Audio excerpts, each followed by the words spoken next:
Let's look at how we draw enantiomers, diastereomers, and mesocompounds. So just to remind you of what we're talking about here, we're talking about a type of isomer called stereoisomers.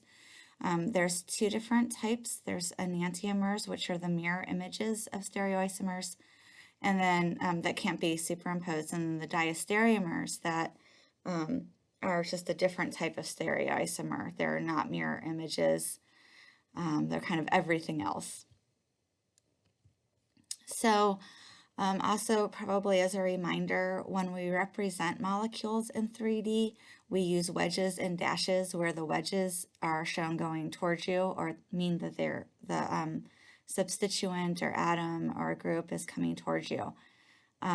Whereas the dashed atoms or groups are going behind the plane of the page away from you.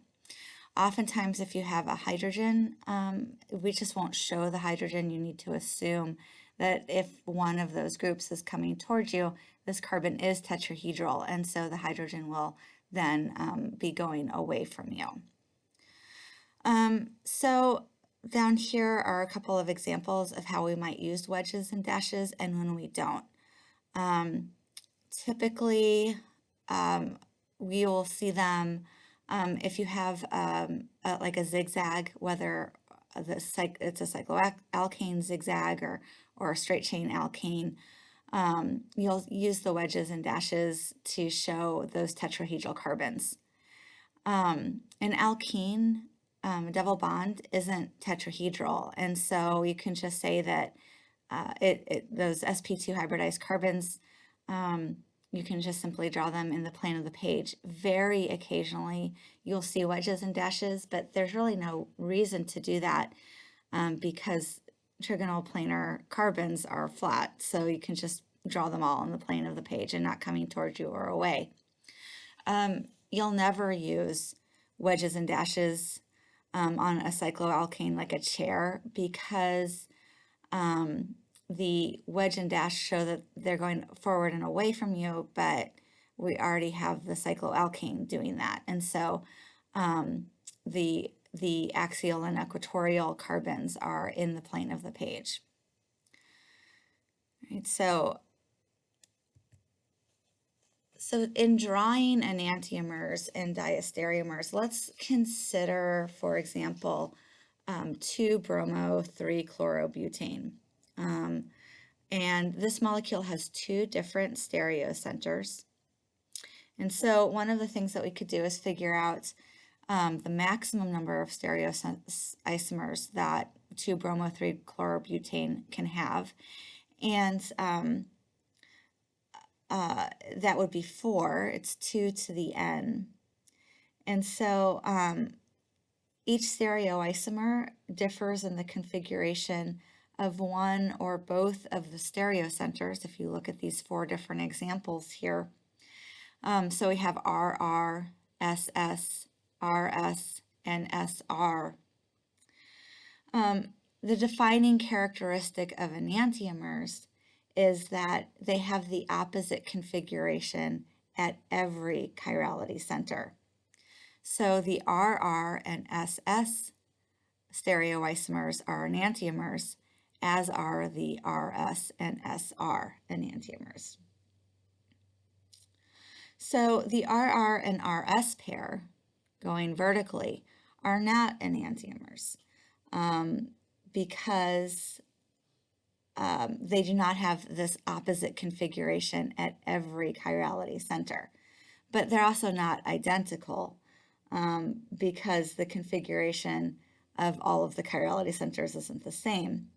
So we call this diastereomers when some or one of the configurations is different and others are the same. So we've actually seen diastereomers before when we looked at cis-trans disubstituted cycloalkanes. And so those are diastereomers because they're stereoisomers, but they're not mirror images of each other. And the same thing with cis and trans alkenes.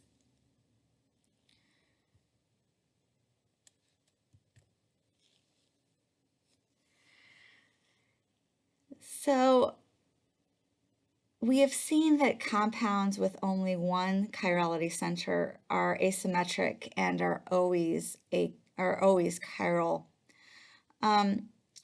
But compounds with two or more chirality centers may contain a plane of symmetry, in which case we actually end up with an achiral stereoisomer known as a meso compound. And meso compounds do not have enantiomers because they are identical to mirror images, and therefore they are achiral. So to be a meso compound, which is down here, both of the following criteria must be met. The molecule must have two or more chirality centers, and in this case of 2,3-dibromobutane, there are indeed two chirality centers, and the molecule must also have a plane of symmetry. Sometimes the plane of symmetry is difficult to see because the molecule might be written as a zigzag, and so you actually have to do some rotation of the bonds to see that it has a plane of symmetry. So for example, as I was saying, the 2,3-dibromobutane does have the two chirality centers, and so we would predict that it would have 4 stereoisomers. But the RS stereoisomer is equal to the SR. If you draw them out, you'll see just by rotating the molecule around that these are actually the same molecule. They're superposable. And so RS or SR isn't used to describe 2,3-dibromobutane because which of these is R and which of them is S? Which of the carbons is R, which is S? So we put the term meso in the front of the molecule instead to show that this molecule both has two or more chirality centers and also has a plane of symmetry.